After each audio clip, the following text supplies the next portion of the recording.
धर्म ध्वजा थामे चले रघुकुल के सरताज, लंका कंपित देख कर जागा अधर्म समाज। वानर सेना संग लिए रघुवर बढ़े अपार, भक्ति बल पर जीत ली लंका की दुर्गम धार।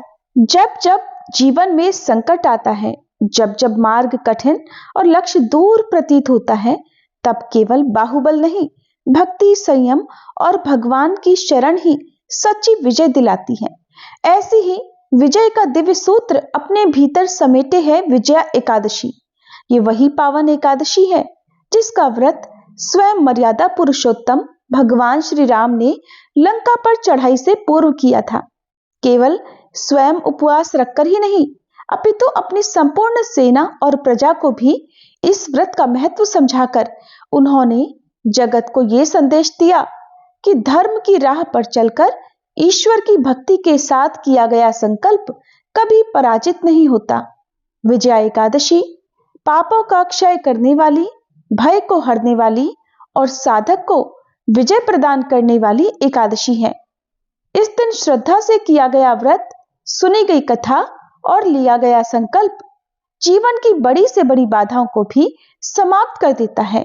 आइए इस पावन अवसर पर हम सभी मिलकर विजया एकादशी की इस दिव्य कथा का श्रवण करें, ताकि भगवान श्री हरि और श्री राम की कृपा से हमारे जीवन में भी धर्म, शांति और विजय का प्रकाश फैल सके। एक बार की बात है, श्यामानंद जी वृंदावन जी के बहुत बड़े रसिक संत हुए हैं, जो कि रसिक मुरारी जी के गुरुदेव भी थे। वे नित्य सेवा कुंज में, जहाँ प्रिया प्रियतम नित्य विहार करते हैं, वहां पर झाड़ू लगाया करते थे। झाड़ू को सोहनी भी कहते हैं। तो वो सोहनी लगाते समय बड़े ध्यान से, बड़े गौर से एक एक लता के नीचे देखा करते कि कहीं कोई चरण चिन्ह तो नहीं है, क्योंकि कभी कभी उनको प्रियालाल के चरण चिन्हों के दर्शन हो जाते थे, तो वो बड़े भाव में निमग्न हो जाया करते। प्रियालाल के चरणों में जो चिन्ह हैं, वो उन्हें देखकर पहचान लेते कि ये तो उनके ही चरण चिन्ह हैं। एक दिन इनको सेवा कुंज में सोहनी सेवा करते देखकर श्री राधा रानी को इन्हें दर्शन देने की इच्छा हुई, लेकिन जब तक किसी सखी सहचरी की कृपा न हो, तब तक श्री राधा रानी किसी को दर्शन नहीं दे सकती। इसीलिए तो इच्छा होने पर भी श्री राधा रानी सीधा दर्शन नहीं देती, उन्हें अपनी किसी सहचरी की या सखी की आवश्यकता पड़ती ही है। अब एक दिन श्री राधा रानी ने जानबूझकर अपने श्री चरण का एक नुपुर सेवा कुंज में छोड़ दिया। प्रातःकाल श्री श्यामानंद जी अपने नित्य कर्म के अनुसार सोहनी लगाते थे, नित्य सेवा के अनुसार वो झाड़ू लगाया करते। सोहनी लगाते समय उन्होंने आज देखा कि एक बड़ा ही कीमती अद्भुत नुपुर वहां पर था। उसे देखकर उन्हें तो बड़ा आनंद मिल रहा था। उन्होंने सोचा कि शायद किसी नवविवाहिता वधू का होगा, और फिर सोचने लगे कि अगर वो ढूंढने आएगी तो उसे दे देंगे। ऐसा सोचकर उन्होंने नुपुर को अपनी पगड़ी में बांध लिया और वापस सोहनी लगाने लगे। अब श्री राधा जीओ जो कण कण में विराजमान हैं, जो संसार की सारी लीलाओं को खुद ही रचती हैं, जो सारे दृश्य को स्वयं देखती हैं, तो जब उन्होंने देखा तो श्री राधा जी ने श्री ललिता जी से कहा कि ये मंगला के आभूषण संभाल कर रखो। ललिता जी श्री राधा रानी की सबसे प्रिय सखियों में से एक है। तो ललिता जी ने कहा, प्यारी जू, आपके एक श्री चरण का नुपुर तो इसमें है ही नहीं। श्री राधा रानी ने जानबूझकर उसे गिराया था, क्योंकि श्यामानंद जी पर किसी सखी की कृपा होना बाकी था। इसलिए श्री राधा रानी ने ललिता जी से कहा, जाओ जरा देखो तो सेवा कुंज में किसी लता के नीचे तो नहीं गिर गया। अब ललिता जी ने खोज प्रारंभ की तो देखा कि श्री श्यामानंद जी सोहनी लगा रहे हैं और राधा राधा नाम जप रहे हैं। ललिता जी ने विचार किया कि मैं अपने स्वरूप में जाकर इनसे नुपुर मांगूंगी तो अच्छा नहीं रहेगा। इसलिए वो एक साधारण वेश में गई और कहने लगी, बाबा बाबा, यह सोहनी लगाते हुए आपको कोई नुपुर तो नहीं मिला? अगर मिला हो तो मुझे दे दीजिए। ललिता जी साधारण वेश में गई हुई थी। उन्हें देखकर श्यामानंद जी बोले, वो नुपुर तुम्हारा तो नहीं हो सकता? तो ललिता जी बोली, नहीं, वो मेरा नहीं है, मेरी बहू का है। लाओ मुझे दे दो अगर आपके पास है तो। बाबा बोले, नहीं, मैं ऐसे तुम्हें नुपुर नहीं दे सकता। अगर वो नुपुर तुम्हारी बहू का है तो पहले उसी तरह का दूसरा नुपुर दिखाओ। अगर वही हुआ तो मैं अभी दे दूंगा, और अगर नहीं दिखाया तो नहीं दूंगा। बाबा को अंदर ही अंदर आनंद हो रहा था कि इस नुपुर में कुछ तो खास है, क्योंकि इसकी खोज हो रही है। उन्हें ललिता जू से बात करके अपार आनंद भी मिल रहा था, और वो समझ गए थे कि ये कोई साधारण व्यक्ति नहीं, ये अवश्य कोई दिव्य व्यक्ति हैं जो अपने वेश को छुपाए हुए हैं। ललिता जी बोली, अरे ना बाबा, तू मुझे ही दे दे। अब बाबा मना करने लगे, नहीं, मैं आपको इसे नहीं दूंगा, मैं आपको दे दूंगा। और थोड़ी देर बाद जिस बहू या बेटी का ये गिरा है, अगर वो आकर मुझसे पूछे कि ये मेरा नुपुर था, तो मैं तुम्हें कहाँ खोजूंगा? मैं तभी ये नुपुर तुम्हें दूंगा जब तुम दूसरे चरण का नुपुर भी लाकर मुझे दिखाओगी। अब तो ललिता जी ने बहुत हठ किया, लेकिन बाबा ने उन्हें नुपुर नहीं दिया। अब आकर ललिता जी ने श्री राधा जी से बात की तो श्री जी ने कहा, सखी, अब तो लगता है मुझे ही जाना होगा, क्योंकि बाबा बहुत जिद्दी हैं। और देखो, ये रोज मेरी कुंज की सोहनी सेवा करते हैं, चलो आज चलकर इन्हें निहाल करते हैं। अब श्री जी जब किसी भक्त को दर्शन देने के लिए उतावली हो जाए तो स्वयं दर्शन का विधान बनाती हैं। सहज स्वभाव परयो नवल किशोरी जू को मृदुता दयालुता कृपालुता की राशि हैं। श्री राधा रानी और ललिता जी अब श्यामानंद जी के पास आईं। ललिता जी ने आकर बाबा से कहा, बाबा, इनके चरणों की तरफ देखो, वही नुपुर ऐसा है ना? ऐसा ही नुपुर तो तुम्हारे पास है। तब बाबा ने नुपुर देखा, फिर कहने लगे, हाँ, ये तो बिल्कुल वैसा ही है। और ऐसा कहते हुए ही श्री जी की करुणा देखकर वो उनके चरणों में साष्टांग लौट गए। बाबा ने इशारा किया, मैं बांध दूं? श्री जी ने हाँ में सिर हिलाया। तब बाबा ने श्री जी के चरणों में नुपुर बांधा और श्री जी ने अपना हाथ श्यामानंद महाप्रभु जी के मस्तक पर रखा। तब श्री जी श्यामानंद जी को दुलार करने लगी कि मेरी कुंज की सोहनी लगाने वाली ये मेरी सखी हैं। श्री जी बहुत प्रसन्न थी। बाबा फिर उनके चरणों में लौट गए। इस पर बाबा ने जो नुपुर बांधा था उसी को झनकारते हुए श्री जी ने बाबा के मस्तक पर उसे रखा तो नुपुर की दिव्य छाप श्यामानंद महाप्रभु जी के मस्तक पर पड़ गई। अब तो वो प्रेम मगन होकर भाव में डूब गए। इसके कुछ समय बाद अपने गुरुदेव श्री हृदयानंद जी के पास आए तो उन्होंने श्यामानंद जी के मस्तक पर छाप देखकर कहा, ये संप्रदाय के विरुद्ध छाप कैसे लगा ली? जो हमने दी है वो तो लगाई नहीं। तब उन्होंने कहा, गुरुदेव, ये मनमुखी छाप नहीं है, ये छाप तो इष्ट देव ने स्वयं लगाई है। हृदयानंद जी ने सोचा ये बहाना बना रहा है, तो उन्हें डांट कर कहा, इसे जल्दी धो लो। श्यामानंद जी ने आज्ञा मानते हुए बहुत धोया, रगड़ रगड़ कर छाप साफ की, पर श्री जी की लगाई हुई छाप भला कैसे छूट सकती थी? अब हृदयानंद जी ने समझा कि इन्होंने ठीक से नहीं धोया होगा, फिर बोले, इधर आओ, मैं साफ करूं। अब उन्होंने रगड़ रगड़ कर इतना घिसा कि श्यामानंद जी के मस्तक से रक्त बहने लगा, लेकिन छाप फिर भी नहीं छूटी। अब तो वो सहम गए, कहने लगे, सत्य कहो, क्या ये श्री जी की लगाई हुई छाप है? श्यामानंद जी ने हाँ में उत्तर दिया। हृदयानंद जी कहने लगे, धन्य है तुम्हारा जीवन, अब मुझे विश्वास हो गया है कि श्री जी ने तुम्हें स्वीकार कर लिया है। फिर हृदयानंद जी ने फिर से कहा कि फिर भी हम ये मानेंगे कि तुमने हमारे तिलक की जगह छाप लगाई, इसलिए ये अपराध है, इसलिए हम वैष्णव समाज में इसका दंड निर्धारित करेंगे। गुरुजनों की बड़ी विचित्र लीला होती है। श्यामानंद जी के हृदय में आया कि गुरुदेव, आपकी कृपा से ही तो मुझे श्री जी ने सहचरी भाव दिया है और ये छाप लगाई है। श्री जी ने अपने नुपुर की छाप देकर मुझे अपनी परिकर में मिला लिया।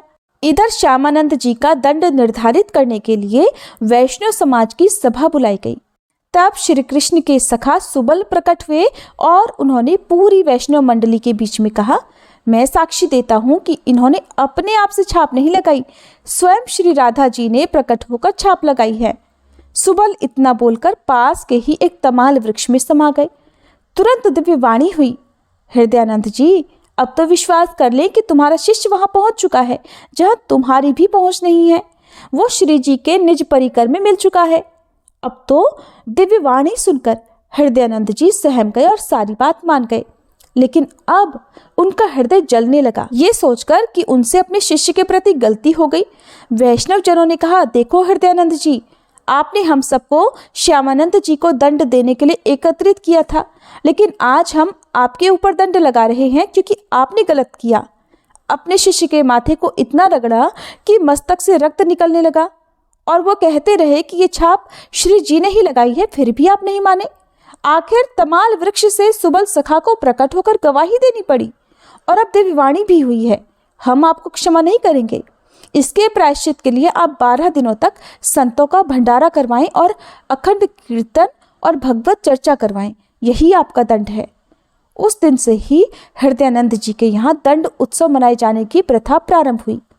श्यामानंद जी तत्काल समस्त वैष्णव जनों के समक्ष खड़े हुए और उन्होंने हाथ जोड़कर कहा कि गुरुदेव जी को जो दंड दिया गया है उसे मैं स्वीकार करता हूँ। आज से मैं दंड उत्सव करूँगा, ये मेरा अहोभाग्य है और शायद गुरुदेव यही करवाना चाहते थे, इसीलिए तो उन्होंने ये लीला की। इससे हम ये सब देख सकते हैं कि शिष्य में अब भी अपने गुरु के प्रति दोष नहीं आया। वहाँ उपस्थित वैष्णव जनों ने कहा, धन्य हो तुम श्यामानंद जी और धन्य है तुम्हारी गुरु भक्ति। ऐसा कहकर संतों ने श्यामानंद जी को स्वीकृति दे दी। फिर श्यामानंद जी ने बड़े उत्साह से 12 दिनों तक उत्सव मनाया। यद्यपि वो दंड एक बार के लिए था, लेकिन अब उसे हर वर्ष मनाया जाने लगा। प्रिय श्रोताओं, अब आप सभी मानसिक रूप से कल्पना कीजिए, धर्मनगरी हस्तिनापुर की वो दिव्य सभा, सिंहासन पर धर्मराज युधिष्ठिर महाराज, चारों ओर सभी पांडव भाई, महर्षि, सभासद और ऋषिगण विराजमान हैं। सभा में गंभीर शांति है, जैसे स्वयं काल भी थम गया हो। उसी सभा के मध्य पीतांबरधारी श्री कृष्ण मंद मुस्कान के साथ विराजते हैं। उनके मुखारविंद से निकलने वाली वाणी अमृत के समान है, जो केवल सुनने वालों के कानों में ही नहीं, सीधे हृदय में उतर जाती है। धर्मराज विनयपूर्वक श्री कृष्ण से पूछते हैं, हे माधव, ऐसे समय में जब संकट गहरा हो, विजय दूर प्रतीत हो, ऐसा कौन सा व्रत है जिससे पापों का नाश हो और धर्म की विजय सुनिश्चित हो? तब श्री कृष्ण सभा की ओर दृष्टि डालते हुए कहते हैं, राजन, मैं तुम्हें विजया एकादशी का रहस्य बताता हूं। ये वही एकादशी है जो भय को हरने वाली और विजय प्रदान करने वाली है। इस व्रत का प्रभाव इतना महान है कि इस व्रत को करने वाला कभी पराजित नहीं होता। उसके बलशाली से बलशाली शत्रु भी शक्तिहीन हो जाते हैं। श्री कृष्ण आगे कहते हैं, हे धर्मराज, इसी विजया एकादशी का व्रत एक बार मैंने अपने श्री राम अवतार में भी किया था। उसी व्रत के पुण्य प्रताप से अधर्म पर धर्म की विजय हुई और रावण का अभिमान चूर चूर हो गया। हे युधिष्ठिर महाराज, एक बार देवर्षि नारद ने जगत पिता ब्रह्मा जी से कहा, हे ब्रह्मा जी, आप मुझे फाल्गुन मास के कृष्ण पक्ष की विजया एकादशी का व्रत और उसकी विधि बताने की कृपा करें। नारद जी की बात सुनकर ब्रह्मा जी ने कहा, हे पुत्र, विजया एकादशी का उपवास पूर्व जन्मों के पाप तथा वर्तमान के पापों को नष्ट करने वाला है। इस एकादशी का विधान मैंने आज तक किसी से नहीं कहा, परंतु तुम्हें बताता हूं।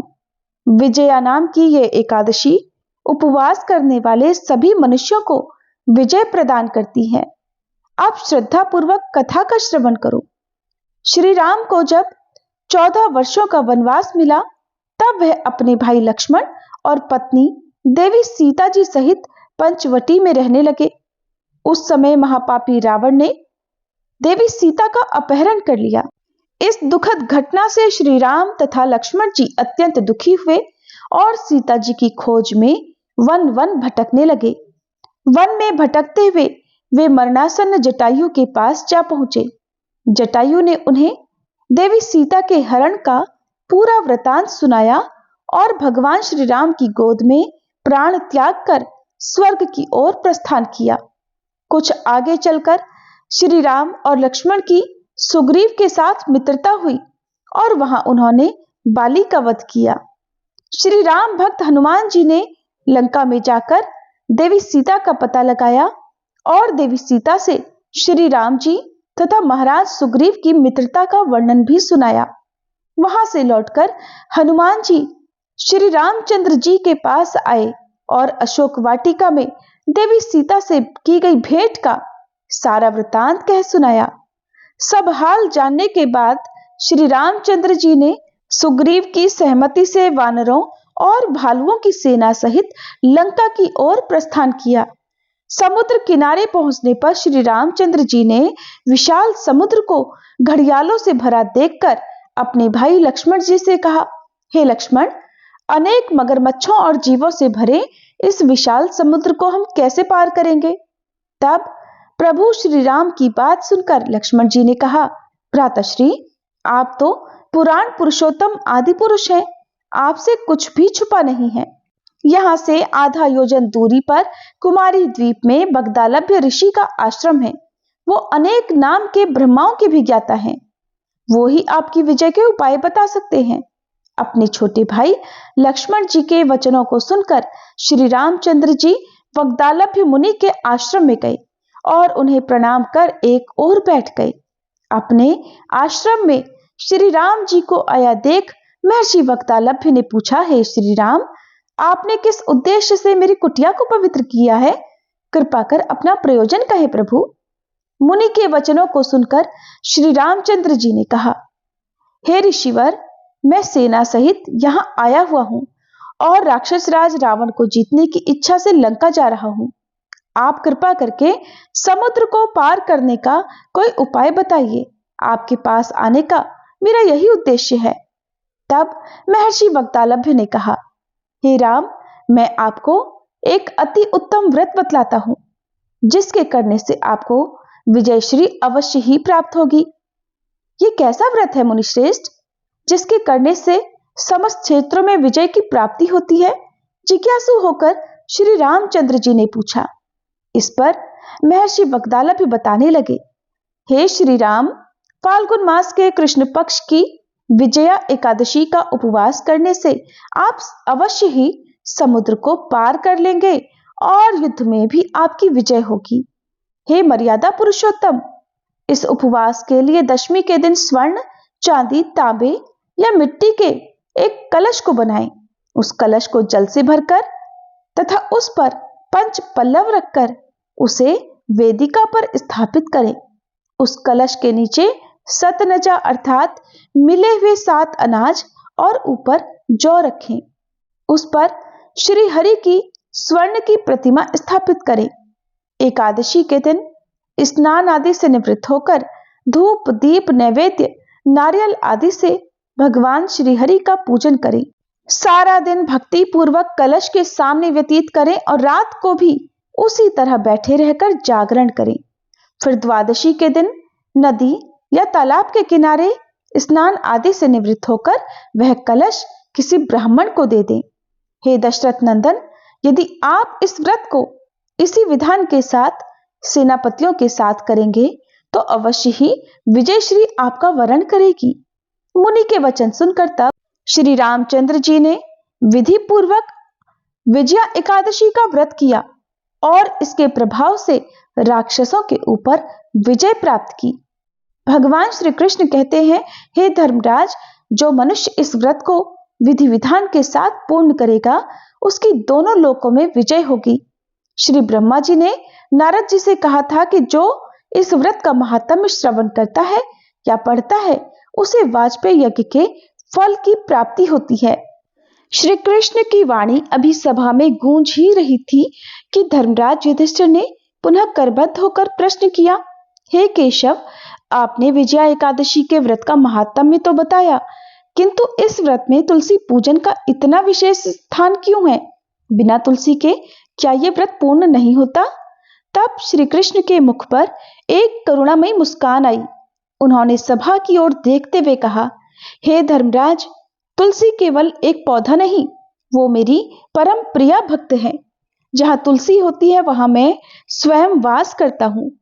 श्री कृष्ण बोले, एकादशी के दिन किया गया व्रत तब तक पूर्ण नहीं होता जब तक उसे तुलसी जी के चरणों में अर्पित ना किया जाए।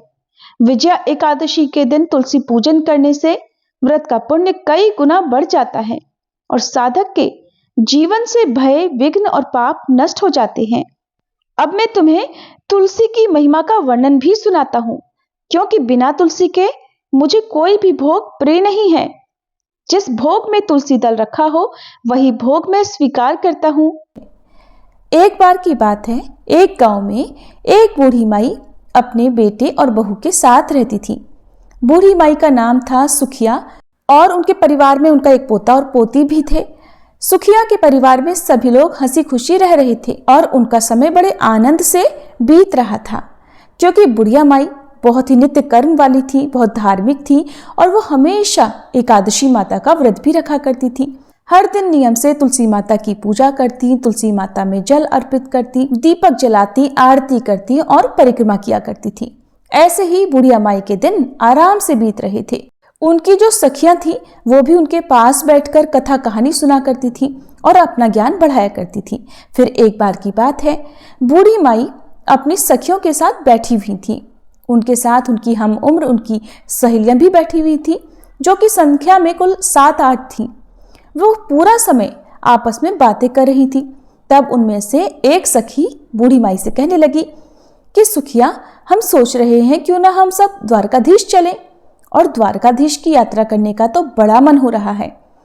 तो उनमें जितनी भी औरतें बैठी हुई थी, जो कि सुखिया यानी बूढ़ी माई की सखी थी, सब कहने लगी, अरे ये तो बड़ी अच्छी बात है, हमें अपने जीवन में द्वारकाधीश के दर्शन तो जरूर करने चाहिए। अब देर किस बात की, चलो हम सब द्वारकाधीश दर्शन करने की तैयारी करते हैं। अब उन सखियों ने उन बूढ़ी माई से भी पूछा कि बताओ बहन, क्या तुम भी चलोगे हमारे साथ द्वारकाधीश? उन सखियों में कुछ कम उम्र की भी थी, जो उन बूढ़ी माई को माई कहकर बुलाया करती थी। बुढ़िया माई का मन तो द्वारकाधीश की यात्रा करने का बहुत था, इसलिए बुढ़िया माई कहने लगी, सखियों, मैं ऐसे तो नहीं बता सकती, पहले मैं अपने बेटे से पूछूंगी और फिर उसके बाद ही मैं आप लोगों को बता सकूंगी। अब बुढ़िया माई अपने घर आ गई। अब उनका जो बेटा था, जो कि नौकरी किया करता था, अब वो सुबह से शाम को नौकरी करने के बाद जब घर आता था, तो उस दिन जब वो घर वापस आया तो बुढ़िया माई के जो पोते पोतियां थी वो उनके लिए खाना लेकर गए। तो बूढ़ी माई ने उस दिन खाना खाने से इनकार कर दिया, कहने लगी, मैं आज खाना नहीं खाऊंगी, आज मेरा मन नहीं है। उधर जब बूढ़ी माई का बेटा खाना खाने लगा तो उसने अपनी पत्नी से पूछा, क्या माँ जी ने खाना खा लिया? क्योंकि वो हर दिन अपनी पत्नी से जरूर पूछा करता था। तब उसकी पत्नी कहने लगी, देखो जी, आज तो माई ने खाना खाने से इनकार कर दिया और कह रही है कि आज मेरा मन नहीं है। ये सुनते ही बूढ़ी माई का बेटा अपनी माँ के पास गया और जाकर कहने लगा, माँ, क्या बात है, आज तुमने भोजन क्यों नहीं किया? तब बूढ़ी माई कहने लगी, बेटा, आज मेरा बिल्कुल मन नहीं है। तो बेटा कहने लगा, माँ जी, कहीं आपकी तबीयत तो खराब नहीं है? अगर कोई परेशानी है तो मुझे बताओ, मैं अभी आपको वैद्य जी के पास लेकर चलता हूँ। बूढ़ी माई कहने लगी, नहीं बेटा, मुझे कोई परेशानी नहीं है, तुम परेशान मत हो, बस मेरा मन तो द्वारकाधीश जी की यात्रा करने को कर रहा है। तब बेटा बोला, माँ, खुलकर बताओ बात क्या है। तब बूढ़ी माई ने शाम को हुई अपनी सखियों के बीच की सारी बातें अपने बेटे को बता दी कि बेटा, मेरी कुछ सहेलियां द्वारकाधीश जी की यात्रा पर जा रही हैं और मेरा भी बड़ा मन कर रहा है कि मैं भी उनके साथ यात्रा पर जाऊं। माँ की इतनी बात सुनकर बेटा बोला, माँ जी, इसमें तो कोई बात नहीं है इतना सोचने की, मैं तुम्हारी यात्रा जाने का प्रबंध कर देता हूँ, तुम जरूर यात्रा पर जाना। अब तो बूढ़ी माई बेटे के मुंह से ये बात सुनकर बड़ी खुश हो गई और वह मन ही मन द्वारकाधीश जी का ध्यान करने लगी। फिर वो अपने बेटे से कहने लगी, बेटा, लेकिन मुझे एक बात की चिंता है। तो बेटा बोला, माँ, बताओ ना क्या चिंता है। तो माँ बोली, बेटा, अगर मैं द्वारकाधीश की यात्रा के लिए जाऊंगी तो कम से कम 4-5 दिन तो मुझे लग जाएंगे वापस आने में, लेकिन उसके बाद जो आंगन में मेरी तुलसी माता रखी है उन्हें कौन सींचेगा, कौन उनकी पूजा पाठ करेगा, कौन उनकी आरती करेगा। तब बेटा बोला, माँ, आप चिंता बिल्कुल मत करो, वो सारे काम आपकी बहू कर लेगी, मैं उससे बोल दूंगा, वो आपकी तुलसी जी की पूजा कर लेगी। अब सुनकर तो बूढ़ी माई निश्चिंत हो गई। फिर वो कहने लगी, ठीक है बेटा।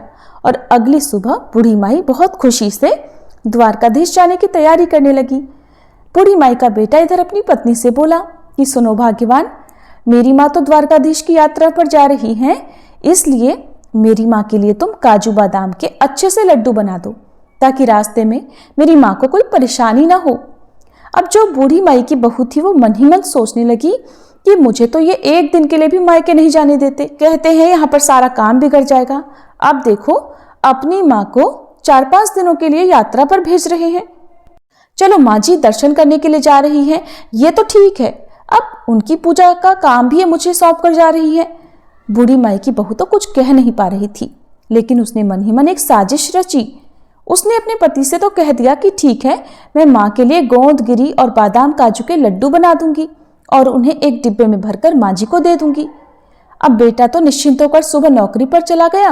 इधर घर में जो बूढ़ी माई की बहू थी उसने क्या किया कि जो तुलसी जी का गमला था उसमें जो तुलसी जी लगी हुई थी, उसने तुलसी जी को जड़ से उखाड़ लिया और जड़ सहित उसे एक पीतल के डिब्बे में भर दिया और अपनी सासू माँ की थैली में रखकर दे दिया और कहने लगी, ये लीजिए माँ जी, इसमें गोदगिरी के काजू बादाम के लड्डू हैं, आप रास्ते में इन्हें खा लेना। और फिर बूढ़ी माई अपने बेटा बहू को आशीर्वाद देती हुई अपनी तीर्थ यात्रा के लिए चलते समय अपनी बहू से कहने लगी, बेटी घर में मेरे पीछे तुलसी जी का ध्यान रखना। तो बहू बोली, ठीक है माँ जी, आप बिल्कुल निश्चिंत होकर जाइए। अब बूढ़ी माई ने तो आशीर्वाद की झड़ी लगा दी, खूब भर भर कर अपनी बहू को आशीर्वाद दिया और कहने लगी, बहू ने तो मुझे काजू बादाम के लड्डू बना कर दिए हैं। दूध नहाओ पूतो फलो, लाखों में बैठो करोड़ों में उठो, दिन दूनी रात चौगुनी तरक्की करो। उनके मुंह से तो अपनी बहू के लिए आशीष फूट रहे थे और सौभाग्यवती रहो, मेरे बेटे का काम अच्छा चले। इस तरह के न जाने कितने कितने आशीर्वाद देती हुई बूढ़ी माई बहुत खुशी खुशी अपनी सखियों के साथ जा मिली। अब सारी सखियां और बूढ़ी माई द्वारकाधीश जी की पैदल यात्रा कर रही थी। यात्रा करते करते जब वह थक गईं तो उन्होंने एक जगह देखा जहां पर वह विश्राम कर सकते थे। तो सब लोगों ने अपना खाना पीने का जो सामान था निकाला और सारी सखियां मिलकर बैठकर खाने लगी और विश्राम करने लगी। तब बूढ़ी माई ने भी अपना डिब्बा खोलकर देखा तो उसमें तो घी से बने काजू बादाम के लड्डू भरे हुए थे। अब बूढ़ी माई ने आधा लड्डू खुद खाया और आधा लड्डू सभी सखियों में भी बांट दिया और भगवान को भी भोग मन ही मन लगा दिया। अब सारी सखियां कहने लगी, अरे सुखिया, देखो तो तुम्हारी बहू तुम्हारा कितना ध्यान रखती है। तुम्हारी बहू ने तो तुम्हारे लिए घी के लड्डू बना कर दिए हैं। तुम्हारी बहू तो बड़ी अच्छी है, देखो तुम्हारा कितना ख्याल रखती है। बूढ़ी माई भी मन ही मन अपनी बहू की तारीफें कर रही थी, साथ ही साथ तुलसी माता को भी याद कर रही थी। चलते चलते वह सारी सखियां अब द्वारकाधीश पहुंच गई। जब वे वहां पर पहुंची तो उस समय शाम हो रही थी। शाम का समय था तो वहां पर दर्शन करने के लिए बहुत लंबी भीड़ भी लगी हुई थी। इतनी लंबी लाइन देखकर द्वारकाधीश जी के दर्शन करने के लिए तो अब बूढ़ी माई मन ही मन सोचने लगी और आंखें बंद करके ध्यान करने लगी कि प्रभु जी, इतनी लंबी भीड़ है, अगर आज मुझे आपके दर्शन नहीं हुए और कपाट बंद हो गए तब तो मेरा यहाँ आना ही बेकार हो जाएगा। बूढ़ी माई मन ही मन द्वारकाधीश जी से प्रार्थना कर रही थी कि प्रभु, एक बार जीवन में मुझे दर्शन करने के लिए दे दो। मैं तो बहुत दूर से आपके दर्शन के लिए पैदल चलकर आई हूँ। हे प्रभु, मैं तो आपके दर्शनों की प्यासी हूँ। मन ही मन ध्यान करने के बाद बूढ़ी माई ने आंखें खोली तो क्या देखा कि एकदम से चमत्कार हो गया। वो जो लंबी सी लाइन लगी हुई थी उस लाइन में वो सबसे आगे खड़ी थी और सामने खड़े थे द्वारकाधीश जी। ये देखकर बूढ़ी माई की तो हैरानी का ठिकाना नहीं रहा। कहाँ तो वह भीड़ की लाइन में सबसे पीछे थी और कहाँ ये चमत्कार हुआ कि वो लाइन में सबसे आगे आ गई और पंडित जी सबका प्रसाद चढ़ा रहे थे। तब बूढ़ी माई ने अपना डिब्बा खोलकर देखा तो उसमें एक लड्डू और एक तुलसी जी की पत्ती भी रखी हुई थी। अब बूढ़ी माई ने वही लड्डू और तुलसी जी की पत्ती द्वारकाधीश जी को चढ़ाने के लिए यानी भोग लगाने के लिए पुजारी जी को थमा दी। फिर मन ही मन बूढ़ी माई सोचने लगी, हे प्रभु, यहाँ तो एक से एक अमीर सेठ आए हुए हैं, महंगे से महंगे भोग आपके लिए लेकर आए हुए हैं और मेरा लगाया हुआ भोग तो एकदम साधारण सा है। भला द्वारकाधीश मेरे लगाए हुए भोग को कहाँ स्वीकार करेंगे? पता नहीं मेरे लगाए गए भोग का नंबर आएगा भी या नहीं। मन ही मन वह द्वारकाधीश जी को याद कर रही थी कि हे प्रभु, मेरे भी लड्डू का भोग लगाओ ना और मुझे निहाल करो। ऐसी प्रार्थना करने के बाद बूढ़ी माई ने आंखें खोली तो उनकी आंखें आश्चर्य से फैल गईं। क्या देखती हैं कि द्वारकाधीश जी के हाथों में जो लड्डू था ये तो वही लड्डू था जो बूढ़ी माई ने भोग लगाने के लिए पुजारी जी को दिया था। साथ में तुलसी जी की पत्नी भी थी जो ठाकुर जी के हाथ में थी। अब तो ये सारा दृश्य देखकर बूढ़ी माई बड़ी प्रसन्न हुई और गदगद हो गई कि प्रभु ने मेरा भोग स्वीकार कर लिया। तभी जो द्वारकाधीश जी के पुजारी जी थे वो सभी को प्रसाद बांट रहे थे, तो उन्होंने बूढ़ी माई को भी प्रसाद दिया। बूढ़ी माई ने वह प्रसाद अपने आंचल में ले लिया और हाथ जोड़ लिए। फिर वह प्रसाद लेकर सोचने लगी कि ये प्रसाद मैं अपने घर लेकर जाऊंगी और घर जाकर मैं अपने पोते पोती और अपने बेटे बहू के साथ मिलकर ग्रहण करूंगी। ये सोचकर पुजारी जी ने जो प्रसाद दिया था उसे बूढ़ी माई ने अपने डिब्बे में रख लिया और दर्शन करके प्रभु को धन्यवाद करके बूढ़ी माई बाहर आ गई। बाहर आई तो बहुत देर तक अपनी सखियों का इंतजार करने लगी। बहुत देर के बाद दर्शन करने के बाद जब उनकी सखियां वापस आई तो कहने लगी, अरे बड़ी घबराहट हो रही है, बड़ी भीड़ थी, हमें तो सही से द्वारकाधीश जी के दर्शन भी नहीं हुए। इतनी दूर से चलकर आए हैं, इतनी देर तक लाइन में लगे और अच्छे से दर्शन भी नहीं हुए। इतनी धक्का मुक्की है लेकिन हमें दर्शन ठीक से नहीं हुए। तो कोई कहने लगी, अरे मुझे तो थोड़े थोड़े से दर्शन हुए थे, बहुत भीड़ है। अब सारी सखियां अपने आपस में मिलकर परेशानियां गिना रही थी, लेकिन बूढ़ी माई मन ही मन मुस्कुरा रही थी। कहने लगी, मुझे तो द्वारकाधीश जी के बहुत अच्छे से दर्शन हुए हैं और मेरा तो भगवान ने भोग भी ग्रहण किया। इस तरह से सारी सखियां अपने द्वारकाधीश जी की यात्रा करके वापस अपने गांव के लिए चल पड़ी। बूढ़ी माई ने घर पहुंचकर अपने बेटे बहू को आवाज लगाई। बेटा अंदर से आया और मां के पैर छुए।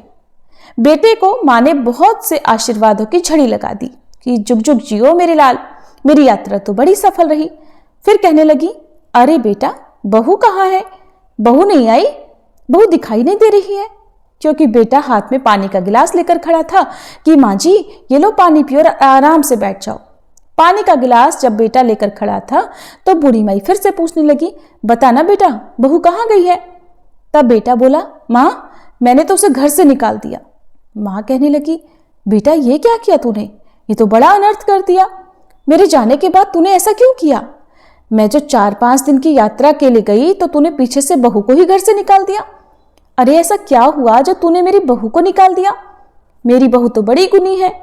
तब बेटा बताने लगा, माँ जी ये जो आपकी बहू है ना, इसने तो आपके साथ बड़ा भारी छल किया है। मैंने उसे गोंद और बादाम काजू के लड्डू बनाने के लिए बोला था कि मेरी माँ यात्रा पर जा रही है, तुम उनके लिए लड्डू बांध कर दे देना। तो उसने तो आंगन में लगी तुलसी जी को जड़ से ही उखाड़ कर पीतल के डिब्बे में भरकर तुम्हें दे दिया। ये सुनकर बूढ़ी माई कहने लगी, अरे बेटा लेकिन मैंने तो डिब्बा खोलकर देखा था, उसमें तो काजू बादाम के ही लड्डू थे और मैंने खाए भी, अपनी सखियों को भी खिलाए। तब बेटा कहने लगा, नहीं माँ उसने तो यही साजिश रची थी।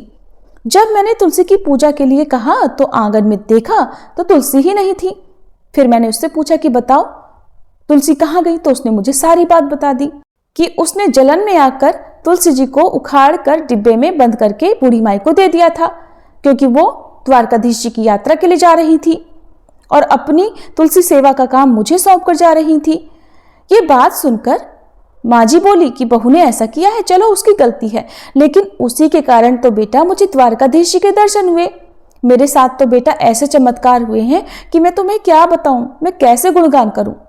पता है क्या हुआ? मैं तो भीड़ में सबसे पीछे खड़ी थी, क्योंकि भीड़ बहुत थी, बहुत देर से नंबर आता। लेकिन मेरे साथ द्वारकाधीश जी ने ऐसा चमत्कार किया, मुझ पर ऐसी कृपा की कि मैं द्वारकाधीश जी की कृपा से भीड़ में सबसे आगे हो गई। और तो और बेटा, बहू ने तुम जो कह रही हो कि तुलसी का पौधा मेरे डिब्बे में रख दिया था, उस डिब्बे में तो एक तुलसी का पत्ता और एक लड्डू भी था।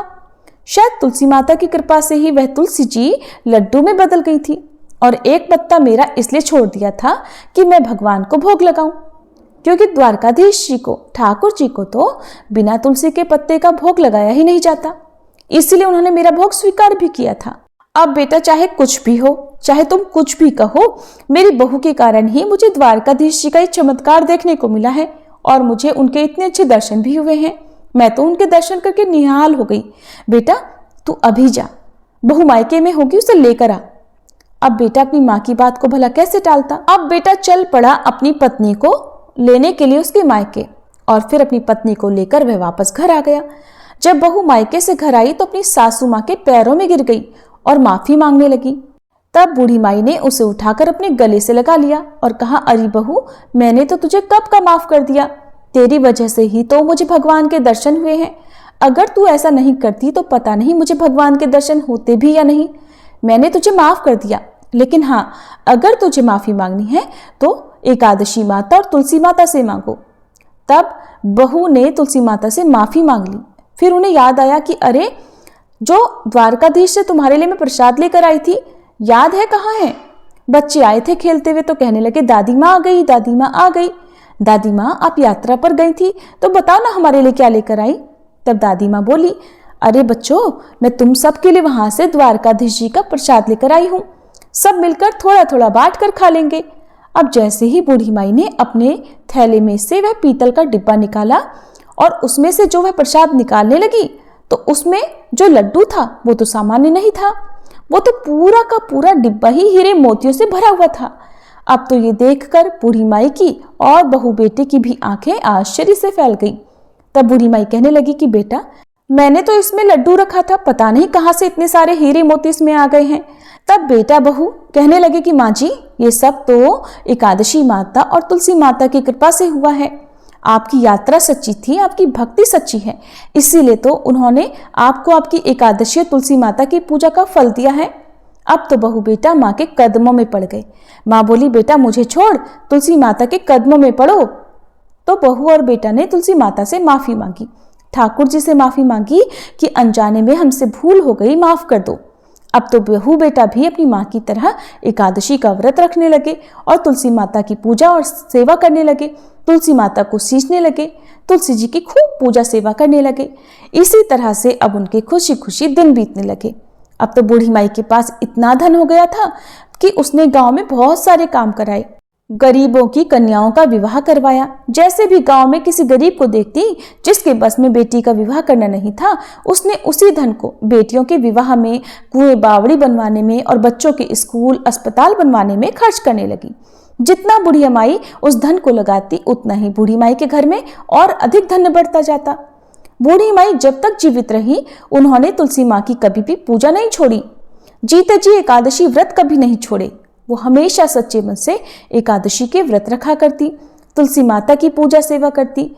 बूढ़ी माई बचपन से ही तुलसी जी की पूजा सेवा करती आई थी और मरने के बाद भी तुलसी माता और एकादशी माता की कृपा से बूढ़ी माई को मोक्ष की प्राप्ति हुई। बेटा बहू के दिन भी अच्छे हो गए। वो भी अपने बहू बेटों के साथ खुशी खुशी थी। उनके बच्चों के विवाह हो गए। उनके साथ वे सब सुखी जीवन बिताने लगे। हे एकादशी माता, हे तुलसी माता, हे ठाकुर जी, हे द्वारिकाधीश जी, जैसे आपने बूढ़ी माई पर कृपा की, वैसे ही इस कहानी को जो भी श्रोतागण सुन रहे हैं उन सब पर भी अपनी कृपा करना।